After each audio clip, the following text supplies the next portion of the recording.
Москве открылось такое большое количество кафе и ресторанов восточной кухни, что местами они уже конкурируют между собой, а кое-где и с бывшим Макдональдсом.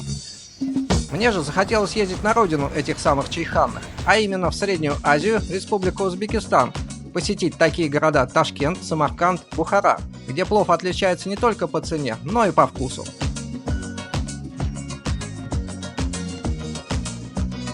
Устраивайтесь поудобнее, я начинаю свое кино.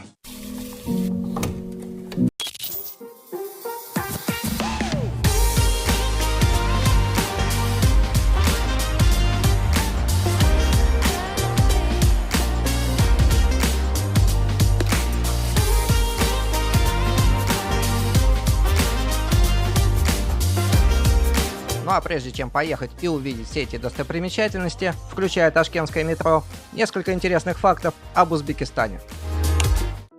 Республика образована в 1991 году. Население 35 миллионов человек. По Конституции считается президентской республикой. Крупнейшие города – Ташкент, Самарканд, Андижан, Нукус, Фергана, Бухара. Официальный язык – узбекский. Русский язык не имеет государственного статуса, однако основная масса населения среднего и старшего возраста свободно им владеет. Климат резко континентальный, засушливый. На большей части республики осадков выпадает всего от 80 до 200 мм в год. Территория Узбекистана разнообразна, но большие пространства этой страны малопригодны для жизни. Это пустыни, степи и горы. Города Узбекистана, где сосредоточена жизнь, находятся в долинах рек. Протяженность границ 6221 километр. Узбекистан богат природными ресурсами. По запасам золота республика занимает 4-е место в мире, а по его добыче 7-е место, около 100 тонн золота ежегодно. По добыче урана 5-е место, по запасам меди 11-е место, а по добыче природного газа 14-е место в мире. Основными энергетическими ресурсами государства является природный газ. В 2023 году Узбекистан экспортировал 1,5 миллиона тонн фруктов и овощей на сумму $1 миллиард США. Но при всех этих богатствах средняя пенсия по стране всего $120 США. Приобретя билеты на рейс узбекских авиалиний и прилетев в Ташкент, я столкнулся с настойчивыми предложениями таксистов, которые завышали цены в 5 раз. Однако, к счастью, у них есть серьезный конкурент – Яндекс.Такси, предлагающий разумную цену в 150 рублей до гостиницы. Ну и если уж заговорили о гостиницах в Ташкенте, их очень много, и на любой кошелек, как говорится, есть предложения. Их можно найти на этих сайтах-агрегаторах. Там удобно смотреть отзывы и рейтинги. Если хотите сэкономить, перейдите на сайт гостиницы, позвоните туда и сделайте заказ. Это будет примерно на 20-30% дешевле, чем на сайте-агрегаторе. Я выбрал этот небольшой отель, основываясь на отзывах гостей, и не ошибся. При входе сразу ощущается узбекский колорит и гостеприимство. Уютный дворик и почти домашняя обстановка создают приятную атмосферу.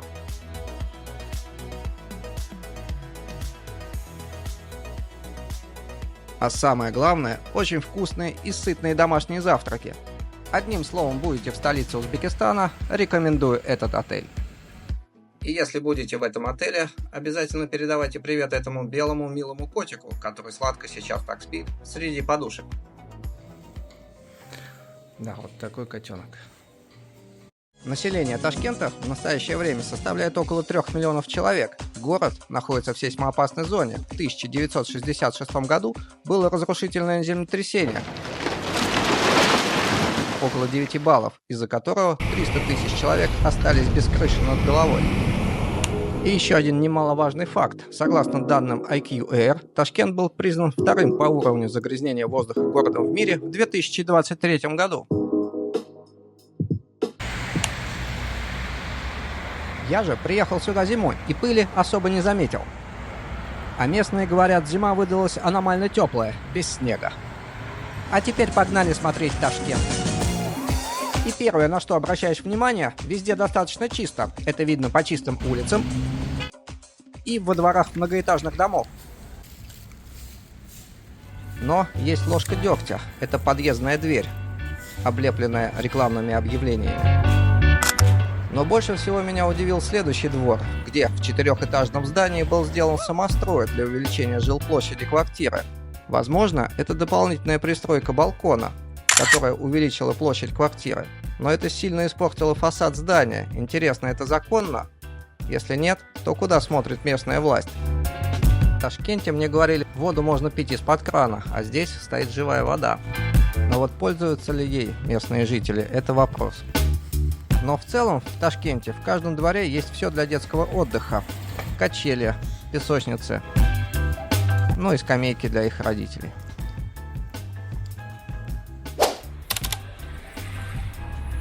Интересная планировка в городе. Идешь между многоэтажных зданий, и внезапно начинается частный сектор.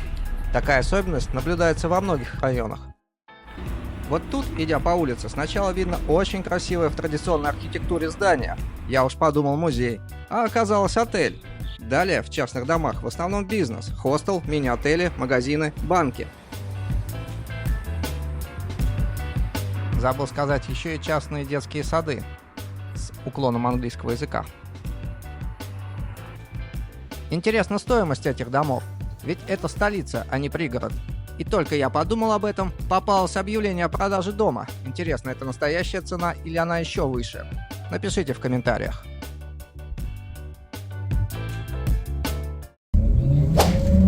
Начнем с такси, а именно Яндекс.Такси. Им пользуется большинство жителей города, многие автомобили ездят без желтых шашек на крыше.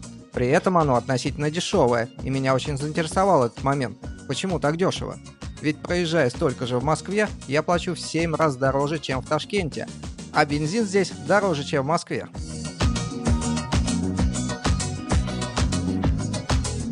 Оказывается, местные таксисты в основном ездят на газовом топливе. Также на цену влияют налоги и тарифы, и они явно здесь меньше.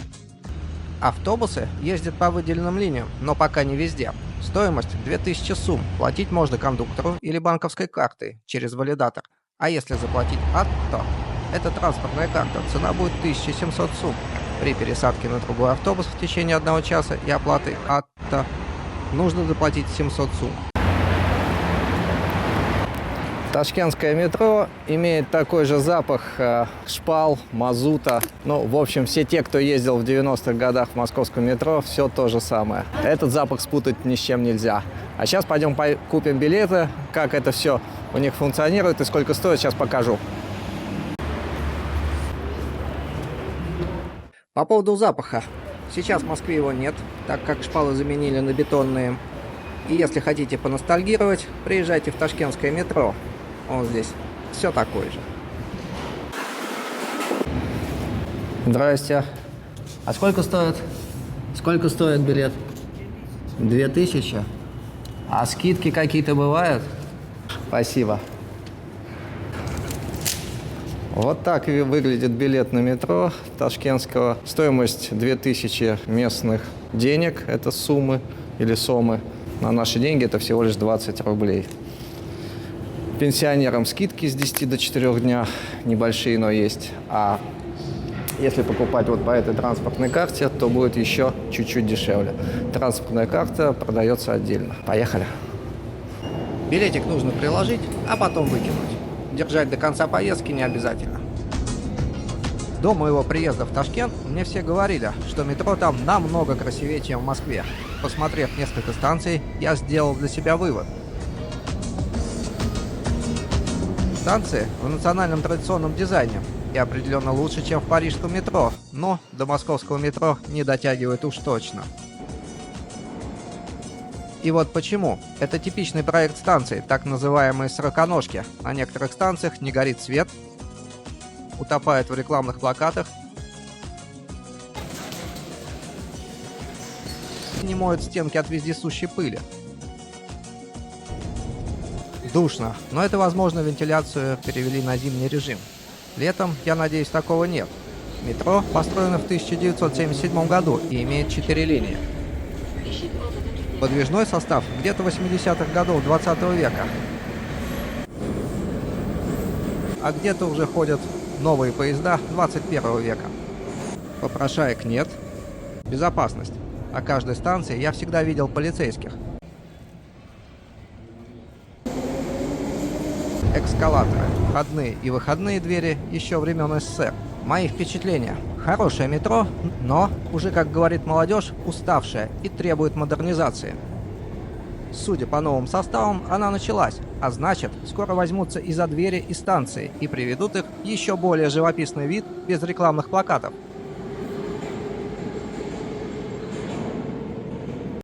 Тем временем я наконец доехал до нужной мне станции, чтобы отправиться на двухчасовую, насыщенную, суперпознавательную автобусную экскурсию по городу, организованную компанией Ташкент Сити Тур. Начинаем от гостиницы «Узбекистан», построенная в 1974 году. Она является одним из символов города.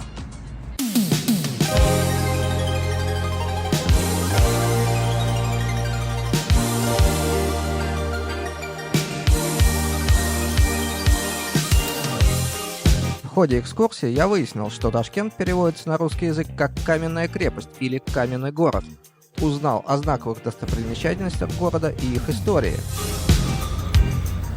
За моей спиной не шанхайская телебашня, а узбекская телебашня. Ташкентская, точнее, да, извиняюсь. Постройка, по-моему, 72-го или 78-го года. А, нет, 85-го. А вот мечеть Минор была построена в 2014 году и является относительно новой, но в то же время одной из самых красивых мечетей Ташкента.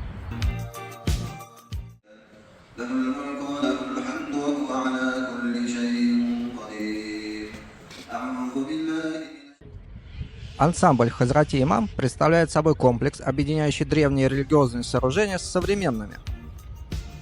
Площадь Хаст-Имам выглядит по-восточному атмосферно.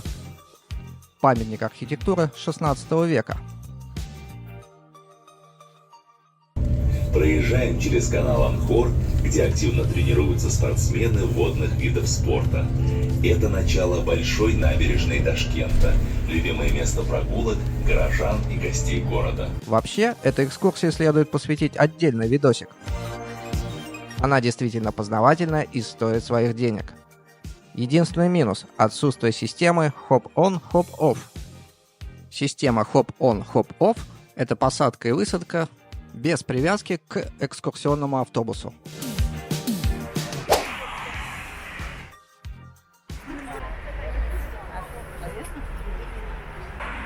В общем, в Ташкенте гуляем. Сегодня 6 сегодня? 5 января 2024 года уже. Вот такая здесь погода, достаточно теплая, плюс 15. Но тем не менее, вечером достаточно холодно из-за того, что как-то вот перепад большой. Плюс 5 вечером, и сразу хочется одеться очень тепло. Шапку это обязательно. Но в целом климат напоминает московскую осень. Хотя начало января. Ну или московскую весну в начале января.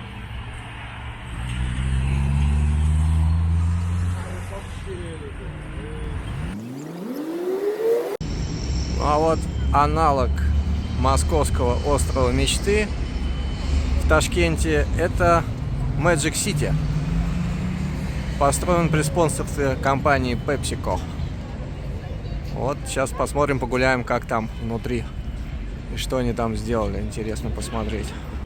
При входе в Magic City создается впечатление, что это стилизованный торговый центр под открытым небом, где представлены практически все мировые бренды. Ух ты, Магнит Косметик, что здесь разыгрывает, интересно. У нас такого почему-то не делают розыгрыша. Или делают, может, я не в курсе. Но, пожалуйста, BYD, автомобиль, я так понимаю, электрический. Также есть свой кинотеатр.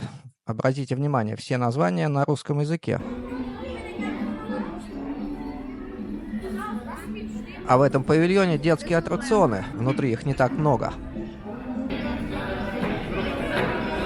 Вот эти башенки вдалеке очень похожи на диснейлендовский главный вход. Везде чисто, опрятно. И по выходным посетителей очень много. Позади замка есть хорошо благоустроенные пешеходные дорожки. Можно погулять в тишине и покое. В Москве есть точно такой же парк «Остров мечты», а здесь Magic City. В Ташкенте есть много уютных зеленых парков, но я хотел бы выделить один, который отличается своей тишиной и спокойствием.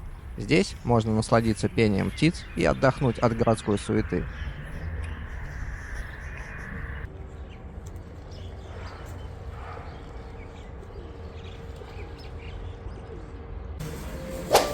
К моему удивлению, в Ташкенте оказалось довольно много русских ресторанов, вот с такими милыми названиями.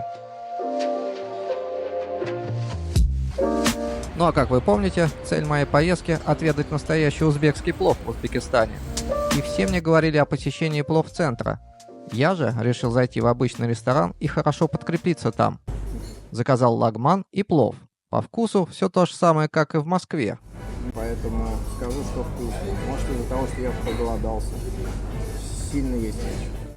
А вот цены в ресторанах Ташкента или сопоставимые с московскими, или на 10% дороже. А кому интересно узнать о ценах в магазинах, ссылка в описании. За моей спиной Ташкент-Сити. А Ташкент, как известно, это сейсмоопасный район, где достаточно часто проходят землетрясения. В Ташкенте все-таки решили построить небоскребы этажностью 30 этажей, примерно так, с помощью китайских товарищей или друзей Shanghai Construction. В непосредственной близости возведен квартал элитных жилых домов, однако вызывает недоумение тот факт, что все здания имеют одинаковый фасад. Ну и как вы поняли, сейчас поговорим о недвижимости. Ташкент активно застраивается, как будто наверстывая упущенное время. Ведется активное строительство новых жилых домов. Я не удержался и зашел узнать о ценах в новостройках. В этом новом корпусе мне предложили... Вот на данный момент у нас как раз имеется в наличии такая трехкомнатная квартира. Здесь у нас вход, 2 санузла, спальная комната, детская, кухня и гостиная зона и 2 балкона.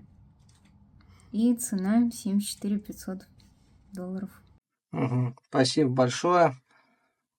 Какие-то рассрочки вы здесь еще написали, но мне, наверное, это не подойдет. Цены на недвижимость подскочили во всем мире, в том числе и в Ташкенте. 3 года назад они стоили значительно дешевле. На данный момент времени цену вы видели, и это дешевле, чем в Москве. Наиболее важный аспект – это жители Ташкента. В большинстве своем они доброжелательны и отзывчивы, с радостью приглашают в гости на чай. Стиль одежды здесь отличается от Парижа или Гонконга. Мужчины в основном носят темные цвета и классические закрытые фасоны, а женщины могут выбирать любую одежду.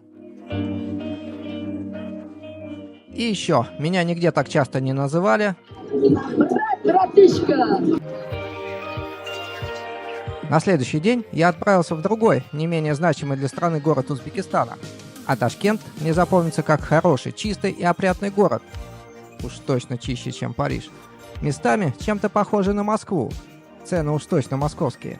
И здесь есть куда сходить и что посмотреть.